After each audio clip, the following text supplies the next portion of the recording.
knows all about this stuff, and I'm glad you came to tell us all about it. We're so grateful. Well, Marilyn's giving me a lot of great accolades, but I focus primarily on residential cooking equipment. And this is truly commercial cooking equipment. Right. So I brought the owner's manuals for both pieces, and we'll spend more time on the double oven convections than we will on the range. The range is pretty simplistic, and I think all of you will be able to physically work with it without any question. The oven cell is not a convection cell, so you don't have to worry about airflow and regulating differences of temperatures and time. So it's going to perform very well for you. But Bill, for your videography, these are not sealed burners. So you've got a big soup pot on top of this thing and it boils over. The water is going to drip down into this drip tray, which is down here. Okay? And the drip tray slides out for cleaning. Just recognize it has sharp stainless steel corners. So, you could either tear garments or you could, injure somebody in moving it around. There's no slides on this. If you're going to have the oven on, I wouldn't recommend necessarily pulling this out without napkins or pot holders or something, because it's going to get heat from both above and below. And then you just put it back into the slot and it slides all the way back in. Just rest it on top there, Bill, that's all. There's no... I mean, there's a groove in there, but there's not a runner. There's no runners. Okay. Okay, and so this is underneath is a regular oven, a normal non-convection oven, correct? It's a deep, wide, gas-fired oven, and basically, when you cook with gas versus cooking with electricity, gas, because natural gas has an element of hydrogen. Well, we know that the molecules of hydrogen are water, H2O, right? Simple chemistry from high school years. So when you preheat a gas oven, water droplets will form in the inner cell of the oven as it's beginning to heat. So keep in mind that when you cook in this type of an oven, it's moist heat, it's not dry heat. Okay? If there were a fan to regulate this convection, you could probably get a drier heat, but it's designed to be more of a humidified heat. There are some commercial ranges that have a water connection to them where they'll generate steam, and you can do combined steam cooking. This one does not. This is just gas. And then there was a question about these little brass inlets in between the knobs, and all of those little brass inlets are designed to eliminate a certain amount of air mixture to gas. So when you ignite these burners, push in and turn them on, if this was generating a lot of yellow flame, then it would require a little slotted screwdriver blade to make the adjustment to regulate more gas to air ratio. That's all that's for. And within your owner's manual, there's instructions on how to do that. Okay? Right. I noticed the back of it already looks like it's The back guard, Yeah, it's stainless steel. So ladies, stainless steel cleans. Yeah. I mean, ask you, other than stainless, is there a special stainless well, steel there are cleaner? stainless steel cleaners, but keep in mind if you use Scotch-Brite pads or anything abrasive, you're going to add grain to the stainless. Right, that's why I'm asking, because you don't want to dig into it. Yeah, so commercial grade stainless steel, engineers give it a number. They call it D304-4. That means it's tempered. It's 304. 4 is the finish, and it's running horizontally on the back guard. See how it's going left to right? So if you start using an abrasive, Circle and all yeah, that. it's like a stainless steel sink. You're going to give it its own patina, right? Okay. And the racks that are inside here, the racks have a little point where they stop. So to take a rack out of the oven, you're going to lift it up at the back and then pull it out. Okay. So you see the little hooks there. Yeah. So you put the rack on top of the metal bar, slide it all the way to the back, and then it's going to drop down into this little groove here. That's the lock to keep it from coming all the way out like I just did now.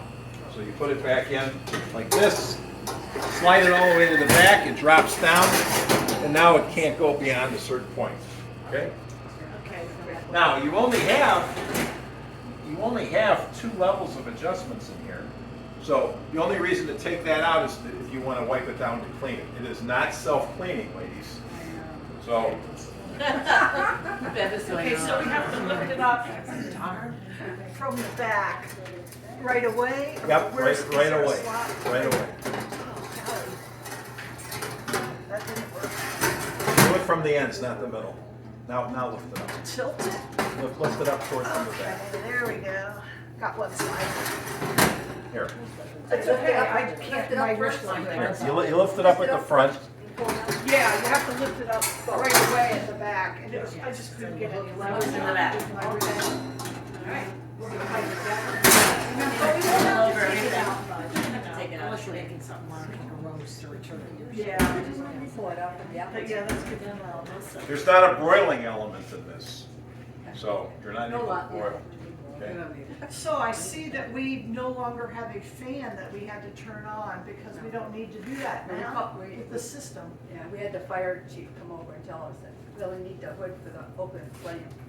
Well, you're going to generate smoke and when you're cooking here, so you're going to want to use the ventilation system. Yeah, we still have it, so we could turn it. Yeah, I mean, Where is the The switch switch is now? in the Right back. behind the convection, you can put your Yeah. hand Oh, right back behind. there. This one over here. And the one right over here as well. I think it's covered up with the horns. But you can find it. Yeah, I turn them on anyway, I don't. yeah, if you're frying something with oil, you're going to generate a lot Over of here, smoke too. in here. Oh, okay, so we don't have to use it legally, but.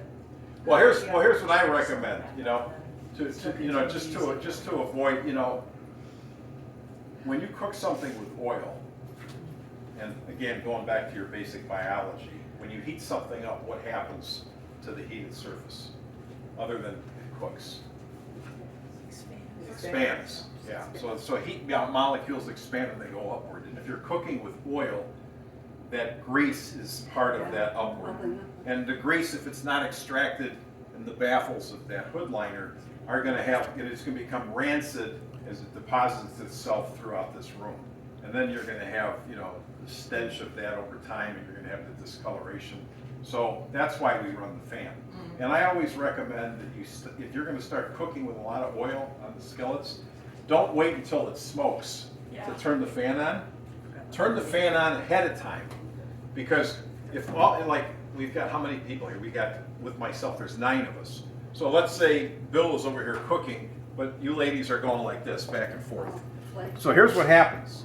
Your body acts like the spinnaker of a sailboat, and it draws air away from the hood. So you literally want to have the hood on before you start the cooking. All right? If you're boiling soups and waters, I don't think you need it.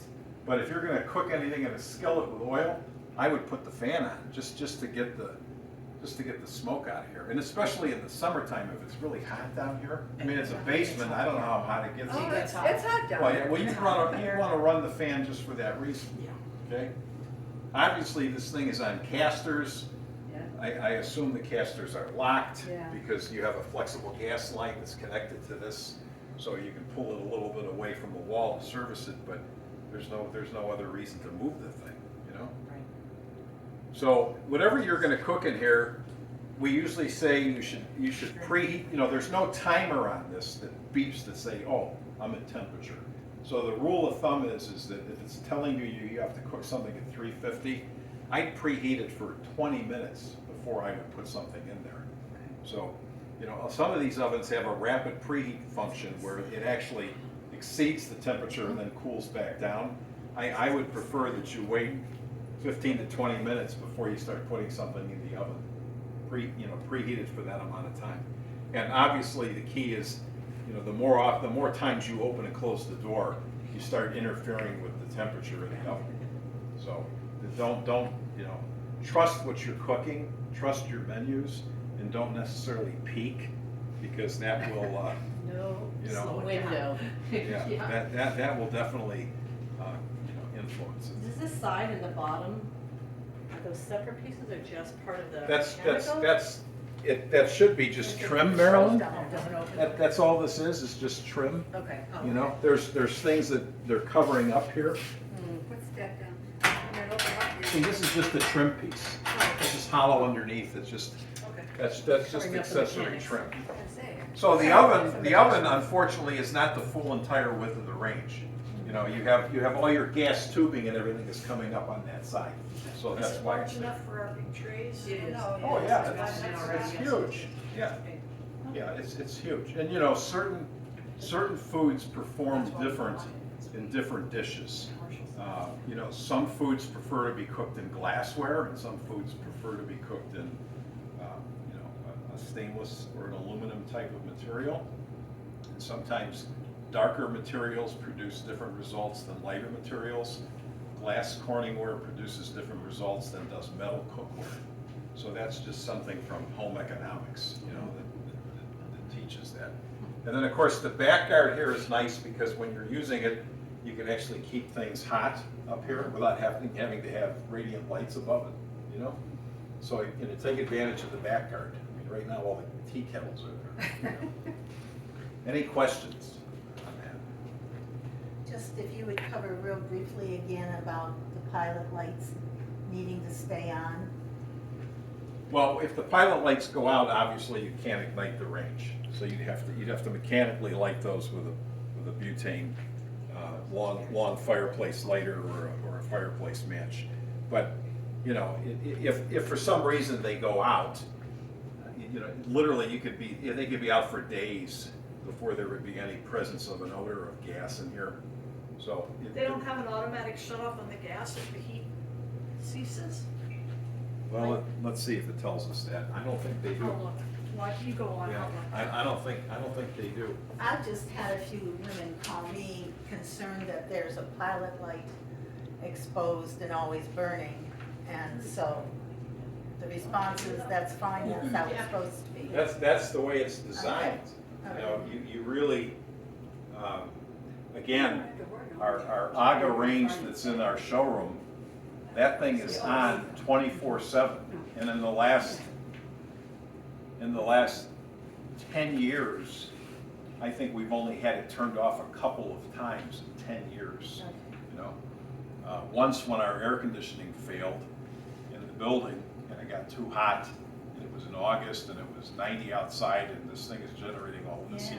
Her sister's office was right outside of that. It's like, shut the thing off already. And then we had a gas leak from one of the inner valves. We were smelling gas. And we shut it off to service it. But it is not designed to be turned off. Great. So there's 3 pilot lights. No, there's There's one 6. for all of them, I see them now. Each burner has That's its own pilot light. And you don't turn anything to No. restart it, you just get your thing in. You just push in on the knob and you turn it counterclockwise and there you go. But if the pilot light goes out, you don't have to turn anything, you just, You have to reignite the pilot light. with the, Yeah. Because the gas is continuing to flow. Yeah. Yeah. Now, did you All the say, pilot lights go out? Pardon me? if all the pilot lights go out, like if we lose gas for, if there was an If air all the bubble? pilot lights go out, that would be the condition. You lost gas. The East Dominion interrupted your gas supply for some reason. Right, and then it comes back on and we have no pilots. You have to reignite. You'd have to reignite each one. But is Pretty there gonna be a unusual. gas leak? No, I mean, no, that's my no, concern. No, the small amount of gas that's being discharged is not going to be like a major, you know, a major gas leak. I believe there's a gas shutoff too, when they ran that new gas line, I believe Oh, there's a shutoff. by code, there there, has to be by there code. has Right, to so I'm be saying by code. if worst comes to worst, we can always shut the gas off so there's not a big, huge, whenever it comes back. It's Do you on put the a wall. lever there, Colleen? Sorry? Do you put like a shut-off valve there? I'm sure they did. there's, because- well, in this case, it's behind the range. Okay. I knew it So, had- so the range is on casters, so you'd have to You just pull, had to roll it out and turn it off. you'd have to unlock the casters and pull it forward. When you use the oven, it doesn't sound and it's reached the temperature that you want. Correct. You just have to know. You just have to figure out how long it takes to, Everyone didn't either, though. yeah, mine at home doesn't. Yeah, I would allow, Mine does. you know, to be safe, I'd allow 20 minutes of free time. Put the clock over there on the counter. Yeah, right. Clock on the wall. Right. Great. All right, so the oven that you should not be afraid of, that you'll do the majority of your cooking, is the oven next to Bill. That oven has been made by various manufacturers. The famous one is Blodgett, and Blodgett kind of patented that design, and they're all over the world. They're in restaurants in every country. They're speed ovens. They're designed for full convection use, and you can cook rapidly in here, not by changing temperature, but by, you notice that on the rear of the oven there's a fan. And you notice you got all of these racks in here. And these racks are going to come out the same way the other ones did. You can lift it across the back and you're going to slide it out. And that's the little tab here that catches the rack to stop it from coming all the way out. Okay? So when you put it back into the oven, you want to lift it above the horizontal members so it goes all the way to the back. And you put it up like this. This one's a little different, ladies. You're going to angle it up like this so you clear this stud and then set it down.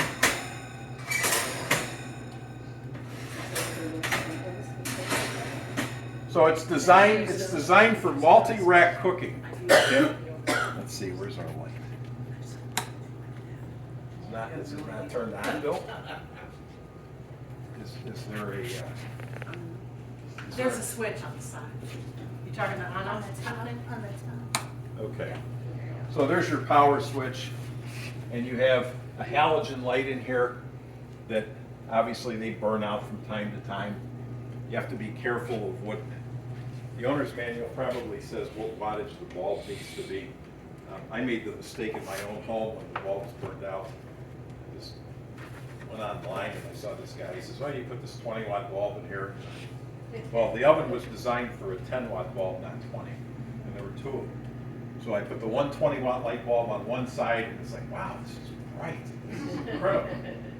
Then I made the mistake of putting the other 20-watt on the other side, and the transformer that takes 120 volts down to 12 volts said, uh-oh, there's more than 20 watts here, and I blew it out. Not the bulb, I blew out the transformer. So just make sure that if, you know, the maintenance people have to replace the light, they put the right wattage bulb that's inside. Okay? Now typically these ovens are designed when you open the doors, the fan typically will come to a stop. And they're pretty beefy, okay? So right now, it's in the cook mode. We'll put it to cool mode. It's in off. Fan's on high. You have fan on low. We have no heat on. See the fan going, yes.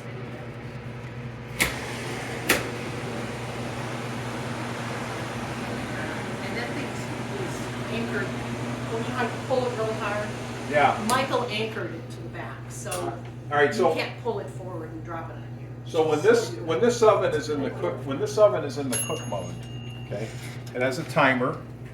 Okay. Let's say if we set it for 325. When it's in the cook mode and you open up the doors, the convection fan shuts off. So when I close the doors, the convection fan should resume. And it did. Okay. Now, let's talk a little bit about convection. What convection does is it brings air in from the outside through baffles, and the very back of that oven has electrical coils on it. And the electrical coil and the fan give you even temperature throughout the cell of the oven. So, in theory, food prepared on the bottom rack is done at the same temperature as all the other racks combined. Most people that are mystified by convection have the following fear. It's different. My recipes don't work anymore. A rule of thumb with this oven is, let's say you're cooking racks of meatloaf in here, and you've got, I don't know, 10 or 12 trays of meatloaf. And the recipe calls for 350 degrees at 2 hours. I would lower that to 300 maybe 325. This oven, they say, that whatever your standard conventional oven recipe would be, which is this, lower the temperature by 50 degrees and lower the cooking time by roughly 25%. So if it says it's got to cook for an hour, set the timer to 45 minutes, okay? This is going to be trial by fire. So if the first time you do this and you're like, well, gee, Bob said it said 350 and I cooked it at 300 at 45 minutes and it still burned or it was overdone, then know that you've got to lower the temperature another 50, okay? So convection is speed. Raising the temperature does not increase the speed of the cooking. What increases the speed of the cooking is the fan speed, okay? Right now it's on low. It has a high speed setting, all right? That's going to increase your cook time. Decrease your cook time. Thank you, thank you. The negative to high speed fan is this. Let's cook lemon meringue pies. Let's put lemon meringue in there. Well, the lemon meringue just came out of the mixer and it's a little stiff. The fan is going to blow it right off the pie. Honestly, it's going to blow it off the pie. So I would only use the high-speed fan for things that are not delicate, that are solid meat dishes, or things that are unlike something that's fluffy that's going to blow off of something. Okay? What about So- if there's, we do apple dumplings in a year? And we have the dough around the apple and then we pour liquid on top of it. I would probably use the low fan setting. Okay, because- I wouldn't use the high fan setting. Yeah, because what you know, the worst thing that could happen is the fan is, all the liquid is on the seals of the door over here. And you're like, what have we done? What have we done? Yep. So again, I'm going to open this up. And the fan is going to go off, okay? And the minute I close the doors back up again, the fan is going to resume. Now, there is, on this oven, I believe, and by the way, ladies, the thing you're not going to like about this is you have to close the right door first. You can't close this door first because what happens is bang, okay? So there's a metal astracal on the left door is the seal. So the right door has got to close first, followed by the left door, okay? And Bob, Colleen uses convection. I and- used it already. The doors get hot, not the handles, but Yeah, the doors you gotta themselves. be very careful. Don't lean on those doors. Yeah. Because sides, Now, those babies are hot. This is where the air is being sucked in Okay. to go to the back baffle where the electrical coils are. So everybody sees the fan inside there? Yeah. So there's electrical elements all around that fan. And that oven is actually another 3 inches deeper than these racks are, but because of the baffle and the fan, it's shorter because there's space for the air to circulate around the fan. So again, it's designed for even cooking. So if you had, right now you have 5 racks in here. If you had 5 more and you had 10 racks with cookie sheets, you could do 10 racks of cookies simultaneously and they would all be done to perfection, uniform and even from top to bottom. So that's the big thing about convection is uniform cooking in a very rapid procedure. Unlike our oven at home, my wife doesn't like to use convection. She thinks it's mystical, you know. So for Thanksgiving, one year, this fool decides to tell his family members that we're raising turkeys, you know, I always wanted a giant turkey. Well, like how big, you know? I said, I don't know, how big can they get? He says, Bob, they're eating machines. He says, we usually take them to the butcher's by October. Well, yeah, but I want a fresh turkey. Uncle Bob, no, you don't want a fresh turkey because it'll be 50 pounds by then. We butcher them around Halloween and you can pick it up the first week of November. So I had no idea how big the turkey was going to be. So I'm walking to my cousin's and it's dark now. Daylight savings time's ended. Clocks have changed, and I see my cousin's wife, Coletta, coming out with this gigantic box. And I go, how many turkeys are in there? And she goes, yours? And I said, no, there's more turkeys than this in there. What's it weigh? 40 pounds. Oh my God. I opened the box and I looked at this thing and I thought, oh my, what have I done? You know? So now I won't tell my wife what I did. So I go home and I figure, well, I got to put it in the freezer in the garage. Now the freezer in the garage is about the size of this table. It's a horizontal lift thing. The turkey barely fit, scraping the sides, you know? So now it's getting close to Thanksgiving, you know, and meanwhile, I'm checking out how big the turkey is, and I realize it's not gonna fit on the roaster. I gotta order a custom commercial restaurant roasting pan, which I did. And it fit beyond the length of this rack. It had to go all the way to the walls of the oven to fit. I had to measure all of that. So now, everybody finds out what a stupid meal I am, and I've done this. So my wife is like, you know, maybe you're gonna have to take it to a butcher, take a bandsaw and cut it in half. I go, no, I don't want to do that. And everybody's laughing at me. So now it's the day before, and she wants me to brine the turkey, so I do that. And then in the morning, she's yelling at me because I didn't preheat the oven yet. And I said, Darlene, I can't do that. Why? I said, because I have to make sure that the height of the bottom pan is going to clear the broiling element to the top of the turkey. And if I turn the oven on, a residential oven preheats with both the broiling and the bottom element coming on to generate the heat. And then the broiling element turns off when it gets to the right temperature. I said, I'll be burning my fingers if I have to unscrew the broiling element to take it out to fit the turkey. Well, it cleared the top element by 3/4 of an inch. But here's the good news. I cooked it on full convection, 40 pounds done in 3 hours and 30 minutes. Wow. 40 pounds. And it was juicy. And the next year we got a 30-pounder and stuffed it. And it was done in 3 hours and 20 minutes.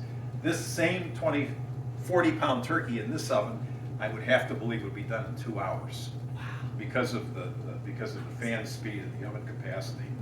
So, you know, when you're doing regular dishes, again, whatever the recipe calls for in a conventional oven, this guy, lower the temperature by 50 degrees and adjust your time to at least 25% less. Okay, so if it's 2 hours of cook time, that would be what? That would be an hour and a half. Okay, so I would experiment with that first, and you might find out that it's even done faster than that. But please don't ever raise the temperature thinking you're going to get it to cook faster, because it won't. It won't. It will not do that. Okay, 350, 50 minutes, we're doing strata here pretty soon in glass dishes. So if the recipe calls for 400 degrees, you're No, going to lower it to 350. 350. It goes to 350, we'll do 350. 300. If it's 425 degrees, 375. Right. Well, that means we gotta go down to 300. Yeah, but then how long? What about the time? I mean, Well, how, time. it says, Well, the old one was 50 to an hour to cook. so we're gonna check it at 35 minutes This is and just then, eggs, see how it is. The sausage is already cooked. Yeah.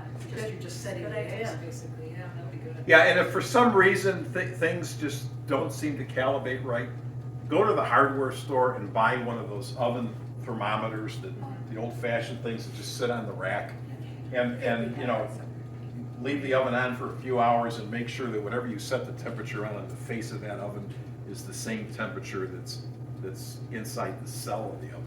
Now, there is a function on here that's rather interesting. Again, you got to close the right door first. The oven's still on, so the fan's going to come on. Okay. All right, so let's talk about one other feature. Let's shut this thing off. Right now, there's a cool function here, okay? There's a cool function. The cool function is designed to cool down the oven, and I believe it's also designed to hold food at a specific temperature. So let me look at that motor's maker. Cool and cook. That's the fan. Well, that's cute. There's only one letter difference between the two words. L and K. Friday's in. An L and a K. Timer, heat on, fan, lights. Okay. So the light's nothing's gonna go off automatically. You're gonna have to turn everything off individually. Check. You know what I mean? I think if you turn the power off, it doesn't make everything else go off, probably. We'll have to see.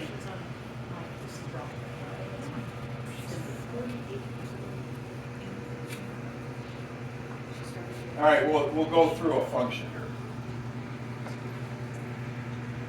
Let's, I'll shut it off. So if you turn the power off, everything else goes off automatically? Yes, it does. The light Yes. and the fan and everything? Oh, you didn't have to push the switch? Oh, there's the Okay. power at the top, fan mode. I thought you had to turn it on. All right, there's something called the hold mode.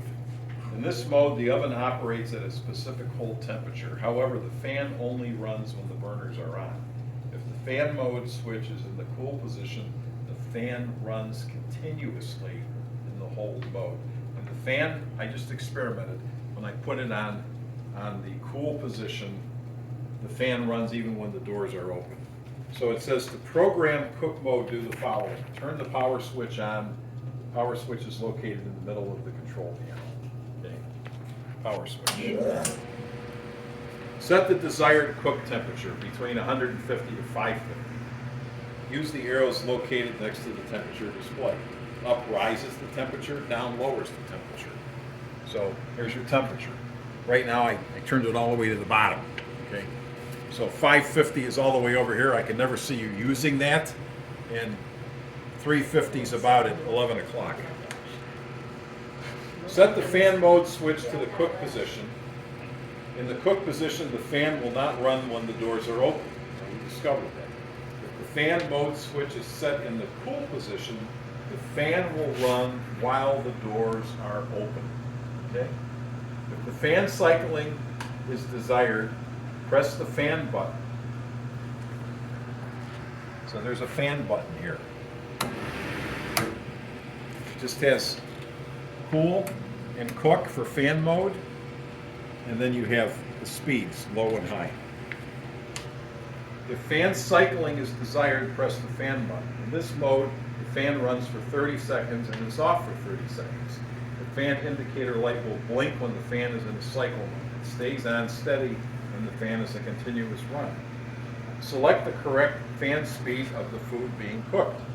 You have two speeds, high or low. If the desired cook time, set the desired cook time by using the up and down arrows on the temperature display. The thing that's below here. So you have a timer that works and the little bell goes off. There's no, and I don't want to force it off, but I think it's a mechanical bell. It's not very like- loud. Very loud. Very, very loud. Well, yeah, it's a commercial kitchen. Yeah. It's right upstairs.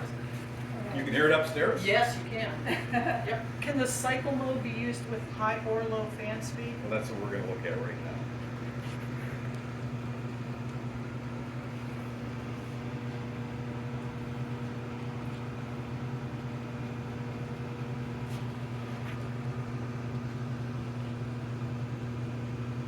Let's look at some guidelines. Always preheat your oven before cooking by placing the temperature setting at the desired temperature.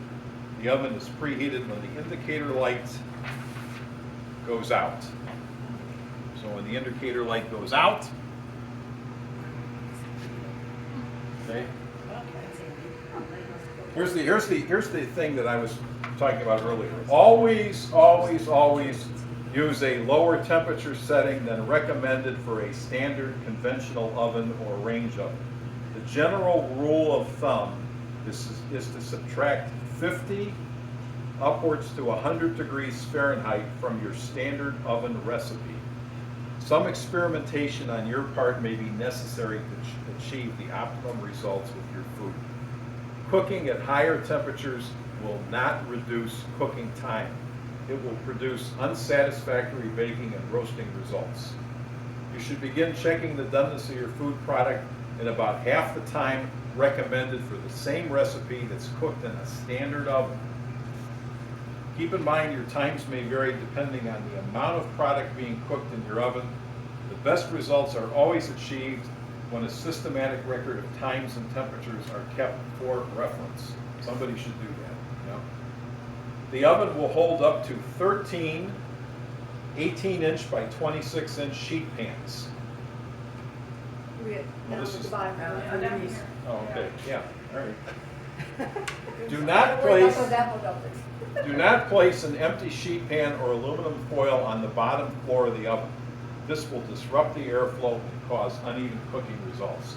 So use the racks, ladies. Don't set anything on the floor of this oven, because if you set it on the floor,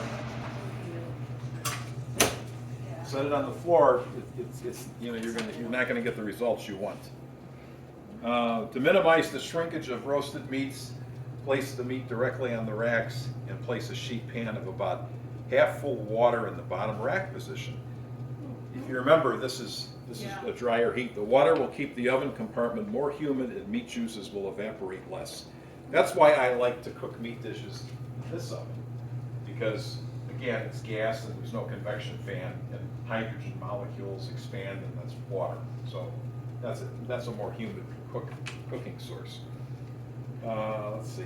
Maintain equal loads when cooking more than one pan of product at a time. You may wish to weigh the product to assure the pan loads are all equal. I don't know if you even do that. Some people have been cooking all their lives by feel, they can just do that, right? You may wish to experiment with leaving the oven off after preheating the oven and loading when baking lighter products like light cake batter or custard, so the product will have time to set. That's pretty good, because then that way you're not going to have the fan blow the stuff around. So again, you may wish to experiment with leaving the oven off after preheating the oven and loading when baking light products, apple dumplings, light cake batter, custard, so the product has time to set. Normally 7 to 10 minutes with the oven off, then finishing it with the oven on will keep the product from rippling or being pushed by the fan. Okay? So that's a powerful fan. I mean, you can hear it when it's on. So, that wouldn't be a bad thing to do. Preheat the oven, and then once it's preheated, then turn it off. Just literally shut the oven off, and then just let the stuff sit in here for 7 to 10 minutes, and then turn it back on. Remember, you gotta shut the oven off. Don't shut it to cool, because cool means the fan will run continuously, okay? So you just turn it off.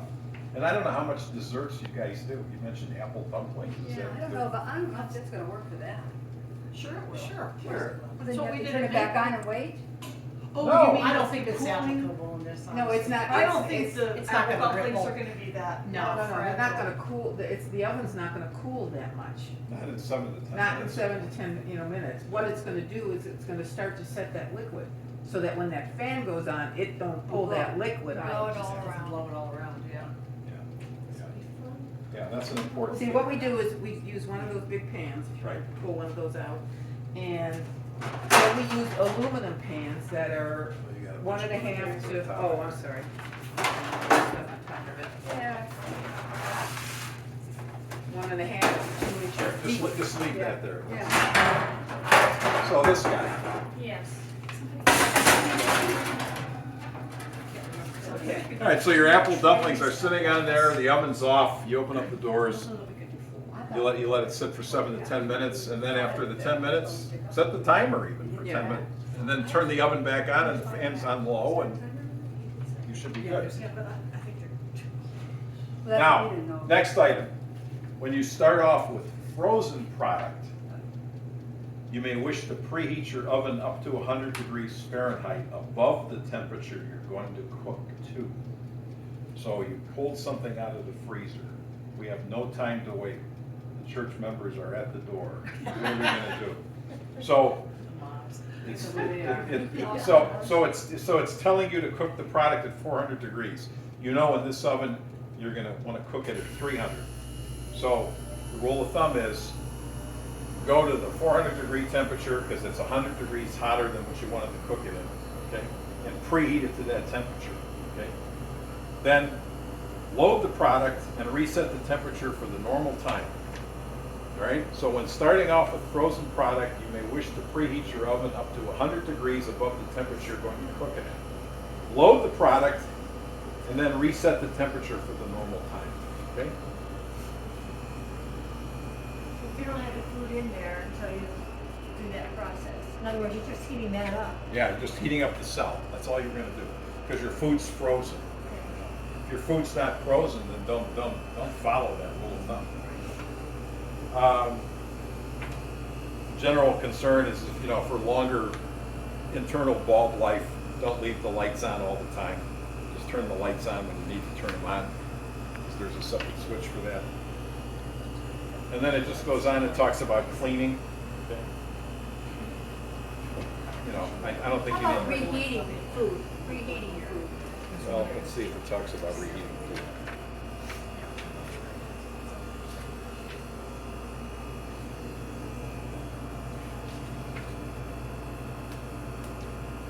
Most of the time, Sheila, or you bring in pans, it's already cooked, and you just wanna heat it up. Right. Before she I fries. actually made scalloped potatoes in here. And they cooked.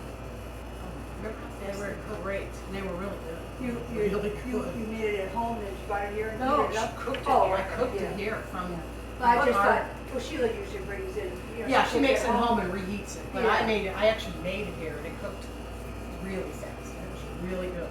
Maybe she'll do that when she wants. Yeah, reheating, I don't know if I would, I wouldn't go to the regular cook temperature. Maybe I would go to like 200 degrees. I mean, you know, restaurants generally, to be health conscious, will generally not go below like 150, 160 degrees, and not for more than an hour, you know, because then that keeps bacteria from growing, and you don't have to worry about getting people sick. So, you know, you could lower it to 150 degrees and put the fan to low and do that for a while.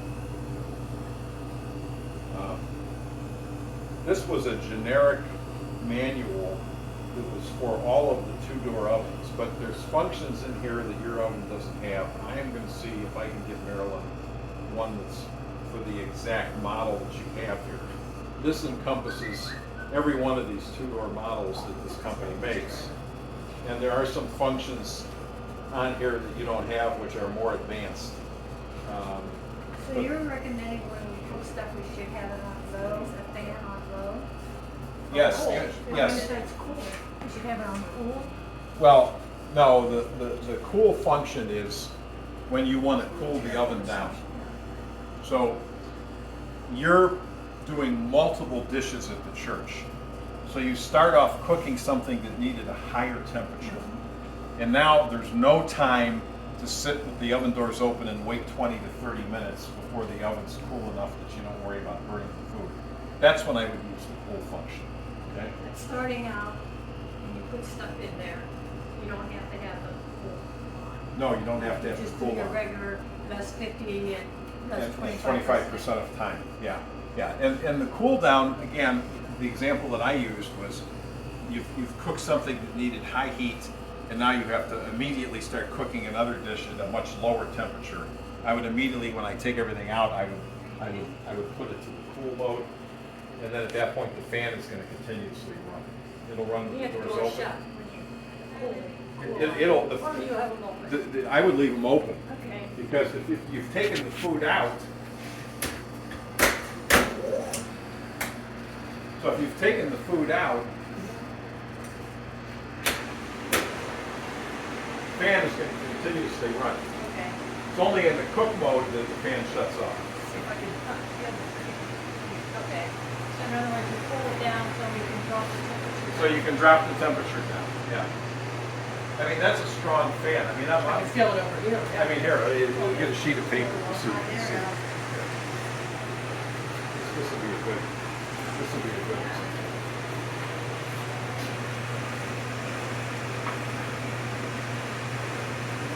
Now switch it to high.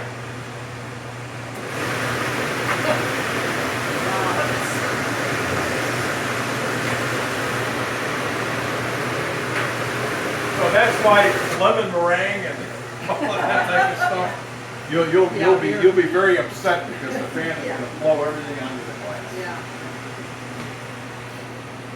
But don't be fearful of the thing. You got to use it. You got to work with it. And by all means, you know, you're all going to get frustrated by the door situation. You know, left door open, right door closed. It's just the way it's made. It's unfortunate that you can't you can't have either door. It's just, that's by design. It is, yeah. Not a big deal. It's by design. We don't have to bend over to use it. That's- You know- It already has a benefit for most of Yeah, you us. don't have to bend You don't have over. to bend over. But just keep in mind that this is where it's drawing in the air and it's pulling the air to the back baffle, and then it circulates it around the electrical elements and then it blows it out. So, So in other words, keep clear of that. yeah, don't block it or don't hang towels from the, I mean, that's a lot of people might want to hang something from here, you're gonna block the airflow. But it's designed for every one of those racks to have food on it, okay? Something that's usually unique about these convection ovens, if you want to be really adventurous, pure convection cooking eliminates cross-pollination of food flavors. So what does that mean? It's a Different molded, foods one won't thing tastes like taste something so else. Yeah, so, Something with a lot of garlic isn't gonna go into. or we're gonna load it up with salmon, and then we're gonna put some meringue pies in there. And the meringue pies are not gonna taste like salmon and vice versa. Yeah. So, but you just have to be very cautious. This doesn't have 2 timers. So if you're gonna cook 2 different foods that have different times, you're gonna have to have another timer here somewhere to time it. But because it's pulling the fan back to the electrical baffle, it doesn't cross-contaminate the food smells. So that's something that's kind of cool about full convection cooking. I like it. It's just, some of the residential companies have taken it to another level for people who are afraid of convection, and they have a little computer chip in there that says, I'm cooking turkey and it's this many pounds, and it automatically tells me how much time and temperature, and then I press a button that says full convection, and it interpolates the equation, and it takes the temperature down and it lowers the time, and, But it's like, I've always said, it's like, you're in the Navy, or you're at sea and you're at war, and the satellites are taken out and there's no GPS. Everybody in the Navy still learns to navigate by the stars, because what happens? The satellites go down, there's no GPS. Yeah, right. You have to learn how to do it the old-fashioned way. But with this oven, there's no option other than convection. You don't have the option of not turning on the fan. The fan comes on.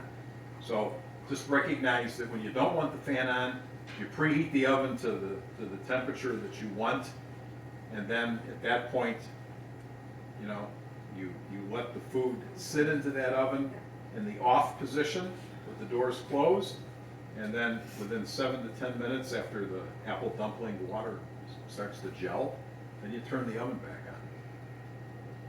So that will guarantee that the fan's not going to disturb the liquids and the meringues and blow it all around. Preheat it, shut it off, put the food in, wait 7 to 10, and then turn it back on, probably the low. The only reason I could see that you would use the high fan is if you got a lot of people. I mean, what's the maximum that comes down here to use the facilities? The number? It's mostly the apple dumplings, that's probably the heaviest use. Yeah, but in terms of the parishioners that are downstairs. 75. Oh, so it's not like you have 500 people when you're Oh, cooking. gosh, no. Okay. Because that type of an oven can We don't have accommodate cooking for that Yeah. many people. In every commercial restaurant, they have 1 or 2 of those. So those things are like constantly running, and I mean they're a real godsend. I mean, it's designed for multiple rack cooking and for the speed of the convection. And you may find that when you experiment that the 50 degree thing is perfect, but it was in too long, and then at that point you might have to go less than 20. You might have to go greater than 25% in your time. You're not. I mean, I wouldn't necessarily wait for a big event here to find out. I would do a test. Somebody wants to do their own apple dumplings, just a group of you. Try it. Do it that way before it's the day of the event where you got to make all the apple dumplings. And then at that point, you can see if 50 degrees lower and 25% less time was perfect, and you preheated the oven for 7 to 10 minutes, or you preheated the oven to the point where it came to temperature, which, I recommend 20 minutes, just as a rule of thumb. But once it's preheated, you shut it off, you stick in the apple dumplings, you time it 7 to 10, and then you turn the oven back on. And So take good notes, right from the beginning, so we can kind of get a hang of it, right? Hi, Bill. You can have them posted somewhere in here. We'll keep a file somewhere with the directions and all the people's notes, and that would be great. Anybody have any questions other than what we've already asked? I don't want to keep you any longer. yeah, it's a unique piece of equipment. You're lucky to have it, really. I mean, they're not inexpensive ovens, you know? Yeah. It's an expensive piece of equipment. And they're built commercially, so, they're not fragile. And those doors, unfortunately, you gotta yank on them. I wish I could tell you that it was easier to open them up. Take some pulling. See the little It should bullet be catch at Oh, the yeah. top? You Yeah. have to swing them a little. We'll get used to it. Work out. We'll adjust. We'll adjust. I would like to take a picture with everybody, and Bob over there, Bill, if I could use your camera to Oh, take a you're- photo.